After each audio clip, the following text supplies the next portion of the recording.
આજથી લગભગ 5200 વર્ષ પહેલા કુરુક્ષેત્રના મેદાનમાં ભગવાન શ્રી કૃષ્ણના મુખારવિંદમાંથી પ્રગટ થયેલું માધુર્ય એટલે ગીતાજી. અને એ ગીતાજી માત્ર હિન્દુ ધર્મ પૂરતું સીમિત નહીં રહેતા સમગ્ર વિશ્વ માટે વિચારો, સમગ્ર વિશ્વની સંસ્કૃતિને ખડી કરવા માટેનું ક્રીમ તત્વ ભગવાન શ્રી કૃષ્ણે આપ્યું છે. માક્ષર સુદ એકાદશીને દિવસે ભગવાનના મુખમાંથી જે પ્રગટ થયું એ જ્ઞાન આ ભારતની જ્વલંત સાંસ્કૃતિક ઇતિહાસમાં સોનેરી સૂરજનું કિરણ પથરાઈ ગયું. અને ત્યાર પછી અનેક સંતો મહાપુરુષોને આ જ્ઞાનનો પ્રવાહ લઈ અને વિશ્વના ફલક સુધી પહોંચ્યા છે.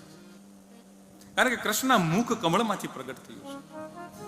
બાલ્ય અવસ્થામાં ગોપાલ શ્રી કૃષ્ણની મુરલીએ ગોકુળના લોકોને મંત્રમુગ્ધ કર્યા, એમની પ્રેમ મુરલીએ સૌને ભાવમુક્ત કર્યા.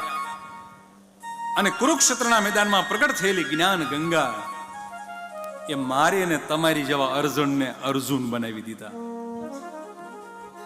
જ્ઞાન આપ્યું સૌને.